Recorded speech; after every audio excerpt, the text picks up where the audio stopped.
একদা ইমরানের স্ত্রী হান্না একটি বৃক্ষতলায় উপবিষ্ট ছিলেন। এমন সময় ওই বৃক্ষের একটি শাখার দিকে তার দৃষ্টি নিপতিত হলো।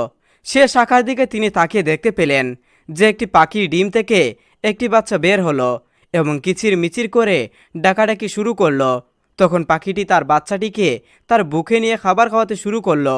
এই দৃশ্য অবলোকন করে হান্নার অন্তরেও একটি সন্তান লাভের আকাঙ্ক্ষা প্রবল হয়ে উঠল। সাথে সাথে তিনি আল্লাহ তাআলার দরবারে হাত তুলে দোয়া করলেন। শুধু তাই নয়, বাইতুল মুকাদ্দাস গমন করে তিনি আল্লাহ তাআলার নিকট ফরিয়াদ করলেন যে, হে আল্লাহ রব্বুল আলামিন, আপনি অনুগ্রহপূর্বক আমাকে একটি সন্তান দান করুন। পার্থিব কোনো স্বার্থের জন্য আমি এই সন্তান কামনা করছি না, বরং তাকে আমি আপনার পবিত্র মসজিদে বাইতুল মুকাদ্দাসের খেদমত করার জন্য উৎসর্গ করব। এটাই ছিল হান্নার অন্তরে একাঙ্ক বাসনা। আল্লাহ তাআলা তার দোয়া কবুল করেন, তার গর্ভে একটি সন্তান দান করেন। তিনি গর্ভবতী হয়েছেন এই অবস্থা বুঝতে পেরে নতুন এক চিন্তায় নিয়োজিত হয়ে পড়লেন। তিনি চিন্তা করতে লাগলেন যে যদি এই সন্তানটি ছেলে হয় তাহলে তার উদ্দেশ্য সফল হবেই। দিন যায় এবং দিন আসে। এভাবে 10 মাস 10 দিন পূর্ণ হওয়ার পর তিনি একটি কন্যা সন্তান প্রসব করলেন। এতে তিনি অত্যন্ত দুঃখিত হলেন এবং ব্যথিত অন্তরে আল্লাহ তাআলার নিকট প্রার্থনা করে বললেন, হে আল্লাহ রাব্বুল আলামিন, আমি তো মানত করেছিলাম যে আমার সন্তানটি আপনার মসজিদে খেদমত করার জন্য উৎসর্গ করব, কিন্তু আমি এখন একটি কন্যা সন্তান প্রসব করেছি। এই সন্তানকে কিভাবে আপনার মসজিদের জন্য উৎসর্গ করব?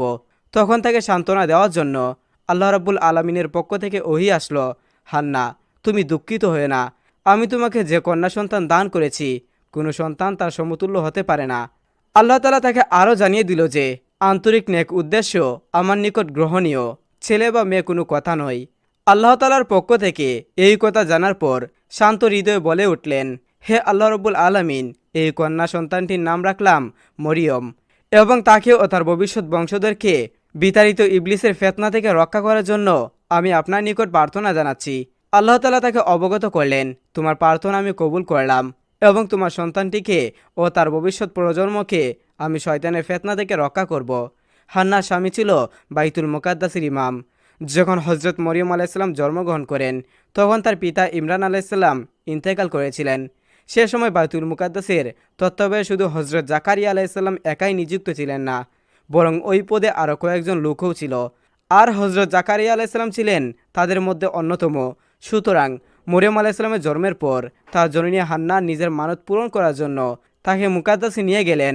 মরিয়ম আলাইসাল্লাম যেহেতু ওই মসজিদের ইমামের কন্যা ছিলেন, তাই তার প্রতি প্রত্যেকেরই একটি স্বাভাবিক স্নেহবৎসন কাজ করেছিল এবং তা তত্ত্বাবধানের দায়িত্বপ্রাপ্তের আকাঙ্ক্ষা প্রত্যেকের মনেই ছিল। তারা প্রত্যেকে এই বাসনা পোষণ করেছিলেন যে মরিয়মের তত্ত্বাবধানের ভার তারা নিজে গ্রহণের সৌভাগ্য অর্জন করবে। সকলের মনেই যখন মরিয়ম আলাইসাল্লামকে লালন পালনের বাসনা ছিল, তখন কে মরিয়ম আলাইসাল্লামকে লালন পালন করবেন এই নিয়ে তাদের মধ্যে তর্ক বিতর্ক শুরু হয়। হজরত জাকারিয়া আলাইসাল্লাম যেহেতু মরিয়ম আলাইসাল্লামের খালু ছিলেন, তাই তিনি বললেন, তার লালন পালনের দায়িত্ব আমি গ্রহণ করব, কারণ আমার অধিকার সবচাইতে বেশি, কেননা তার খালা মাসরি আর খালা মায়ের সমতুল্য। এই বলে তিনি যুক্তি পেশ করলেন। অন্য লোকেরা তার এই যুক্তি মানতে রাজি হলো না। অবশেষে জাকারিয়া আলাইসাল্লাম একটি প্রশ্ন উদ্বোধন করলেন। তিনি বললেন, তোমরা যেহেতু মরিয়মকে আমার দায়িত্ব প্রদান করতে সম্মত হচ্ছ না, তবে আসো আমরা ভাগ্য পরীক্ষা করি। এই প্রস্তাবে সকলে রাজি হয়ে গেল এবং সিদ্ধান্ত হলো যে তারা তাদের লোহার কলম, যেগুলো দিয়ে তারা তাওরাত কিতাব লিপিবদ্ধ করেন, সেই কলমগুলোকে নদীর পানিতে ছেড়ে দেওয়া হবে। অতঃপর যার কলম পানির উপর ভেসে আসবে সেই মরিয়ম আলাইসাল্লামের তত্ত্বাবধানকারী হবেন। সিদ্ধান্ত অনুযায়ী প্রত্যেকেই একটি নদীর পানির সামনে একত্রিত হলেন। অতঃপর তারা তাদের কলমগুলোকে সেই নদীর পানিতে ছেড়ে দিলেন। দেখা গেল যে হজরত জাকারিয়া আলাইসাল্লামের কলমটি একই স্থানে ভেসে রইল, কিন্তু অন্য সকলের কলমগুলো নদীর পানিতে ডুবে গেল। তখন সর্বসম্মতিক্রমে এই সিদ্ধান্ত গ্রহণ করা হলো যে হজরত মরিয়ম আলাইসাল্লামের তত্ত্বাবধানে লালন পালনের দায়িত্ব জাকারিয়া আলাইসাল্লামের কাছেই থাকবে। জাকারিয়া আলাইসাল্লাম মরিয়ম আলাইসাল্লামের লালন পালনের ভার দায়িত্বপ্রাপ্ত হওয়ার পরে একজন দাত্রী রেখে মরিয়ম আলাইসাল্লামকে তার দুধ পালনের ব্যবস্থা করে দিলেন। অতঃপর হজরত মরিয়ম আলাইসাল্লাম যখন একটু বড় হয়ে উঠলেন, তখন মসজিদ সংলগ্ন একটি কক্ষ থাকার ব্যবস্থা করে দেওয়া হলো। তিনি ওই কক্ষে অবস্থান করতেন। হজরত জাকারিয়া আলাইসাল্লাম যখন কোনো কাজে বের হতেন, তখন তিনি মরিয়ম আলাইসাল্লামকে আবদ্ধ করে বাহিরে যেতেন। আবার যখন বাহির থেকে আসতেন, তখন নিজের হাতে দরজা খুলতেন। অন্য কারো এ কক্ষে প্রবেশের সুযোগ ছিল না। শুধু মরিয়ম আলাইসাল্লাম উক্ত কক্ষের অভ্যন্তরে থেকে আল্লাহ রব্বুল আলমিনের ইবাদত বন্দেগী করতেন, আর মাঝে মাঝে প্রয়োজন মতো তিনি কক্ষ থেকে বের হয়ে মসজিদ ঝাড়ু দিতেন এবং কখনো কখনো মসজিদের বিছানাপত্র ঠিক করে দিতেন এবং সময় মতো মসজিদের বাতি জ্বালিয়ে দিতেন। জাকারিয়া আলাইসাল্লাম প্রতিদিনের মতো মরিয়ম আলাইসাল্লামের কক্ষের ভিতরে প্রবেশ করলেন। কক্ষ খুলে তিনি দেখতে পেলেন যে মরিয়ম আলাইসাল্লামের সম্মুখে কয়েক রকম অমৌসুমি ফল রাখা আছে। তখন তিনি বিস্ময় হতবাক হয়ে গেলেন। এরপর মরিয়ম আলাইসাল্লামকে জিজ্ঞাসা করলেন, হে মরিয়ম, এই সকল খাদ্য তোমার জন্য কোথা থেকে আসলো? তিনি জবাব দিলেন, আল্লাহ তালার অদৃশ্য ও অফুরন্ত খাদ্য থেকে এসেছে। আল্লাহ তালা যাকে ইচ্ছা এভাবে রিজিক প্রদান করেন। হজরত জাকারিয়া আলাইসাল্লাম বৃদ্ধ পর্যন্ত নিঃসন্তান ছিলেন। তিনি নিজে বৃদ্ধ হয়ে গিয়েছিলেন।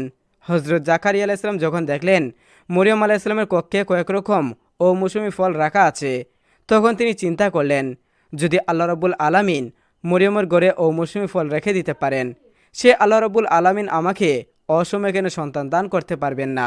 অতঃপর তিনি আল্লাহ রাব্বুল আলামিনের কাছে প্রার্থনা করলেন, হে আল্লাহ রাব্বুল আলামিন, যদি মরিয়মকে অমৌসুমি ফল খাওয়াতে পারো, তাহলে আমাকে কেন বৃদ্ধ বয়সে সন্তান দান করতে পারবে না।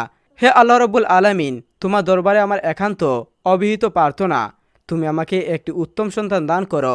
আল্লাহ রাব্বুল আলামিন জাকারিয়া আলাইহিসসালামের প্রার্থনা কবুল করলেন এবং তার জন্য ইয়াহিয়া নামক একজন পুত্র সন্তানের সুসংবাদ দান করলেন, যার বৈশিষ্ট্যগুলো আল্লাহ রাব্বুল আলামিন পূর্বেই তাকে জানিয়ে দিয়েছিলেন। আল্লাহ রাব্বুল আলামিন হযরত জাকারিয়া আলাইহিসসালামকে বললেন, হে জাকারিয়া, আমি তোমাকে ইয়াহিয়া নামক একজন পুত্র সন্তান দান করব, যে হযরত ঈসা আলাইহিসসালামের নগদে সাহায্য প্রদানকারী ও নেতৃত্বের অধিকারী হবেন। তিনি একজন নবী ও সৎ কর্মশীলদের মধ্যে অন্তর্ভুক্ত হবেন। আর এভাবে হযরত জাকারিয়া আলাইহিসসালাম ইয়াহিয়া নামক একজন অত্যন্ত পূর্ণবান সন্তান লাভ করলেন। একদা হযরত মরিয়ম আলাইহিসসালাম বাসগৃহের পূর্বের দিকে গোসল করতে গেলেন এবং সেখানে তিনি একটা পর্দা দিয়ে দিলেন, যাতে পর্দার আড়াল থেকে গোসল করতে পারেন। আল্লাহ রাব্বুল আলামিন বললেন, অতঃপর ওই অবস্থায় আমি মরিয়মের নিকট নিজের রূপ অর্থাৎ জিবরাইল আলাইহিসসালামকে প্রেরণ করলাম, আর সে তার সম্মুখে একজন মানুষের রূপে আত্মপ্রকাশ করল। হজরত জিবরাইল আলাইহিসসালাম একজন মানুষের রূপে হজরত মরিয়ম আলাইহিসসালামের সামনে উপস্থিত হলেন। জিবরাইল আলাইহিসসালামকে দেখে মরিয়ম আলাইহিসসালাম অত্যন্ত ভীতসম্ভূত হয়ে বললেন, আমি তোমার থেকে দয়াময় আল্লাহ রাব্বুল আলামিনের কাছ থেকে আশ্রয় প্রার্থনা করছি। তুমি যদি আল্লাহ রাব্বুল আলামিনকে বিন্দু পরিমাণও ভয় পেয়ে থাকো, তবে এখান থেকে দূর হয়ে যাও এবং আমার ইজ্জতের প্রতি কোনো রকম কলঙ্ক করার চেষ্টা করিও না। হজরত মরিয়ম আলাইহিসসালাম জিবরাইল আলাইহিসসালামকে দেখে এর ভয় পাওয়ার কারণ ছিল, সে সময় কাফুর নামক এক ভীষণ দুধ চরিত্র লোক সে পাড়ায় পাড়ায় ঘুরে সুযোগ মতো নারীদের ছিলিলতা হাসিল করত। হজরত মরিয়ম আলাইহিসসালাম কোনোদিন সেই লোকটিকে দেখেনি, কিন্তু তার নাম ও কুকর্মের কথা শুনেছেন। এতে জিবরাইল আলাইহিসসালামকে দেখে প্রথমে তিনি সেই যুবক মনে করেছিলেন, তাই তিনি অত্যন্ত ভীতসংক্রান্ত হয়ে পড়েছিলেন। হজরত মরিয়ম আলাইহিসসালামের কথার জবাবে ফেরেশতা জিবরাইল আলাইহিসসালাম বললেন, আমি কোনো মানুষ নই, তুমি কোনো ভয় পেও না, বরং আমি তোমার প্রভুর প্রেরিত একজন ফেরেশতা। আমি তোমার প্রভুর নির্দেশে তোমাকে একটি পুত্র সন্তান দান করার জন্য এসেছি। হজরত মরিয়ম আলাইহিসসালাম ফেরেশতার কথা শুনে বললেন, হে আগন্তুক, তুমি এসব কি বলছো? আমার সন্তান হবে কিভাবে? আজ পর্যন্ত আমাকে কোনো পুরুষ স্পর্শ করতে পারেনি, আর আমি কোনো দুচ্চরিতা নারীও নই, তাহলে কিভাবে আমার সন্তান জন্মগ্রহণ করবে? ফেরেশতা জিবরাইল আলাইহিসসালাম বললেন, হে মরিয়ম, এটা তোমার প্রতিপালকের এক মহা অনুগ্রহ ও তার একটি কুদরতের কারিশমা, আর এটা আমার কথা নয়, বরং তোমার প্রতিপালকের নির্দেশ। আর আল্লাহ রাব্বুল আলামিনের কাছে এই কাজ অত্যন্ত সহজ। হজরত জিবরাইল আলাইহিসসালাম ও মরিয়ম আলাইহিসসালামের উক্ত কথোপকথনের পরে জিবরাইল আলাইহিসসালাম হজরত মরিয়ম আলাইহিসসালামের মুখে একটি ফু দিলেন, যার মাধ্যমে তিনি গর্ভধারণ করলেন। হজরত মরিয়ম আলাইহিসসালামের গর্ভসঞ্চয়ের লক্ষণ মাতৃগর্ভ প্রকাশ পেতে শুরু করল। কিছুদিনের মধ্যে হজরত মরিয়ম আলাইহিসসালাম গর্ভধারণের কথা প্রকাশ পেয়ে গেল। এরপর এক লোক এসে তাকে বলল, মরিয়ম, উচিত কথা বলো, কে তোমার গর্ভজাত সন্তানের পিতা? তুমি এক কুমারী কন্যা, তুমি কিভাবে পুরুষের সঙ্গ লাভ ছাড়া কিভাবে তুমি গর্ভ লাভ করলে? অতএব বলো, কে তোমার সাথে এই অপকর্ম করেছে? তুমি যদি তার নাম বলে দিতে পারো, তাহলে আমরা তাকে যথাযথ শাস্তি প্রদান করব। মরিয়ম তাদের প্রশ্নের জবাবে বললেন, আমি কিছুই জানি না, আমি কোনো পুরুষের সাথে অপকর্ম করিনি। তোমরা যা দেখছো সবগুলি আল্লাহ রাব্বুল আলামিনের নিদর্শন। তিনি আমাকে এই সন্তানটি কোনো পুরুষের সঙ্গ লাভ ছাড়াই দান করেছেন এবং তিনি আমাকে সংবাদ দিয়েছেন আমার গর্ভজাত সন্তানটি একজন নবী হবেন। এর বাহিরে আমার কোনো কথা জানা নেই। এর মধ্যে একজন যুবক বলে উঠল, দিবারাত্রি মসজিদে ইবাদতের নামে কক্ষ বন্ধ করে অন্য পুরুষের সঙ্গে অপকর্ম করেছ, এবার তো তা ফাঁস হয়ে গেছে এখন অন্য বাহানায় সে কথাগুলো গোপন রাখার চেষ্টা করছো। এখন আসল ঘটনাটি খুলে বলো, কার সাথে অপকর্ম করেছো।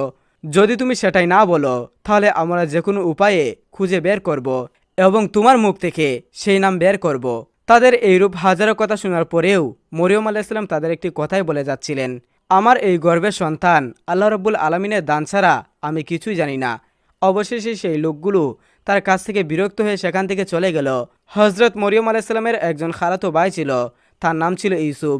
সে সবসময় তাকে পাওয়ার আকাঙ্ক্ষা করত এবং তাকে বিবাহের আকাঙ্ক্ষা করত।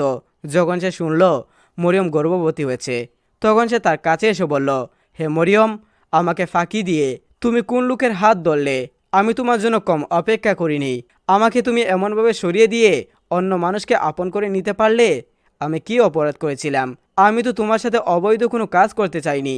বিবাহের মাধ্যমেই তোমাকে গড়ে তুলে নিতাম, আর তখন তো কোনো কলঙ্ক চড়াতো না। এখন তুমি কলঙ্কিত হিসেবে সমাজে পরিচিত লাভ করেছ। অবৈধভাবে গর্ভলাভ করে সমাজে নিন্দনের চাইতে তুমি আমাকে বৈধ করে বিবাহ করতে, সেটা কি তোমার জন্য মন্দ হতো? হজরত মরিয়ম আলাইহিস সালাম ইউসুফের কথা শুনে বলল, বা ইউসুফ, তুমি বিশ্বাস করো, কসম কে বলছি, আমি কোনো পুরুষের সঙ্গে অপকর্ম করিনি এবং আমি জিনাকারিনী নই। আল্লাহ রাব্বুল আলামিন কুদরতের মাধ্যমে আমাকে এই সন্তান দান করেছেন এবং তিনি আমাকে সুসংবাদ দিয়েছেন আমার গর্ভজাত সন্তান একজন নবী হবেন। তখন সে বলল, এসব বলে তুমি আমাকে বোকা বানানোর চেষ্টা করছো। পৃথিবীর ইতিহাসে কোনো নারী পুরুষের স্পর্শ ছাড়া গর্ভধারণ করেছে এমন কোনো প্রমাণ আছে কি? আমাকে অযথা ধোঁকা দেওয়ার চেষ্টা করছো। অতএব এটা তোমার ভবিষ্যৎ মঙ্গলজনক হবে না। একদিন না একদিন তোমার সেই অপকর্মকারী লোকের নাম প্রকাশ হয়ে পড়বে। আর তুমি যতই ছলনা করো না কেন, সমাজে মানুষ এজন্য তোমাকে শাস্তি দিবে। মরিয়ম আলাইহিস সালাম জবাবে বললেন, তুমি পিতা ব্যতীত কোনো সন্তান গ্রহণের কথা শুনোনি, কিন্তু পিতামাতা ব্যতীত আল্লাহ রাব্বুল আলামিন হজরত আদম ও হাওয়া আলাইহিস সালামকে কিভাবে সৃষ্টি করেছিলেন এই কথা কি তোমার মনে নেই? যে আল্লাহ রাব্বুল আলামিন পিতামাতা ব্যতীত মানুষ সৃষ্টি করতে পারেন, তিনি কি পিতা ব্যতীত মানুষকে সৃষ্টি করতে পারেন না? ভাই ইউসুফ, তুমি আমার নামে কলঙ্ক ছড়ায় না। আমি আল্লাহর হেফাজতে আছি এবং আল্লাহ রাব্বুল আলামিন আমাকে রক্ষা করবেন। যারা আমার নামে অপবাদ ও কলঙ্ক ছড়ানোর চেষ্টা করবে, আল্লাহ রাব্বুল আলামিন তাদের কাছ থেকে প্রতিশোধ গ্রহণ করবে। ইউসুফ শেষের কথাগুলো শুনে তার হৃদয় গলে গেল। তখন সে বলল, বোন, আমি তোমার বর নই। তুমি যা বলছো তা যদি সত্যি হয় তবে আমি তোমাকে সাহায্য করব এবং তোমার উপর অপবাদকারীদেরকে শাস্তি দেব, কিন্তু তার পূর্বে তোমার সত্যবাদিতার জন্য তোমাকে প্রমাণ দিতে হবে। হজরত মরিয়ম আলাইহিস সালাম বললেন, এর জন্য তোমাকে কিছুদিন অপেক্ষা করতে হবে, তখন তুমি নিশ্চিতভাবে আমার সত্যবাদীদের প্রমাণ পাবে। এরপর ইউসুফ মরিয়মের কাছ থেকে বিদায় গ্রহণ করল এবং হজরত মরিয়ম আলাইহিস সালাম পুনরায় আল্লাহ রাব্বুল আলামিনের দিনে মগ্ন হয়ে গেলেন। তিনি আল্লাহ রাব্বুল আলামিনের কাছে করুণ সুরে আবেদন করে জানালেন, হে দয়াময়, হে দয়াসাগর, তুমি সমুদ্রকে পাহাড় এবং পাহাড়কে সমুদ্রতে পরিণত করো। তুমি ফকিরকে বাদশাহ ও বাদশাকে ফকিরে পরিণত করো। অতএব আমার এই দুর্দিনে আমার উপর অপবাদকারীদের তুমি আপলন করে দাও। আমি এই অপরাধের তীব্র আঘাত আর সহ্য করতে পারছি না। এ সময় জিবরাইল আলাইহিস সালাম মরিয়মের কাছে এসে বললেন, হে মরিয়ম, তুমি নিরাশ হয়ে না। তোমার প্রতি আল্লাহ রাব্বুল আলামিনের সাহায্য রয়েছে। বিদ্রুপকারীদের সামগ্রিক বিদ্রুপে তুমি নিরাশ হয়ে না। আল্লাহ তাআলা অপবাদ দানকারীদেরকে জবাব দিবেন। তুমি তাদের জবাব দিতে গিয়ে তোমার মূল্যবান সময় নষ্ট করো না। সবসময় আল্লাহ রাব্বুল আলামিনের ইবাদত বন্দেগীতে মশগুল থেকো। তিনি সর্ব অবস্থায় তোমাকে হেফাজত করবেন। এভাবে হজরত মরিয়ম আলাইহিস সালাম দেখতে দেখতে 10 মাস 10 দিন অতিবাহিত করল। তারপর হঠাৎ তার প্রসব বেদনা শুরু হলো। তখন তিনি ঘর থেকে বের হয়ে এক বিরাট মাঠের দিকে বাড়ি জমালো। যে মরুভূমিতে হজরত মরিয়ম আলাইহিস সালাম সন্তান প্রসবের জন্য গিয়েছিলেন, সেই স্থানটির নাম ছিল বাইতুল আর্দ। সেই স্থানটি বাইতুল মুকাদ্দাস থেকে 12 মাইল দূরে। সেখানে তিনি একটি খেজুর গাছের নিকট বসেছিলেন। তখন তার প্রসব বেদনা তীব্র হলো। একদিকে ছিল তার প্রসব বেদনা, অন্যদিকে ছিল মানুষের সমালোচনার বই। এ কারণে হজরত মরিয়ম আলাইহিস সালাম বেদনায় অস্থির হয়ে বললেন, হে আল্লাহ রাব্বুল আলামিন, আমি যদি এই পৃথিবীতে জন্মগ্রহণ নাই করতাম, আমি যদি মানুষের মন থেকে বিচ্ছিন্ন হয়ে যেতাম, তাহলে অত্যন্ত ভালো হতো।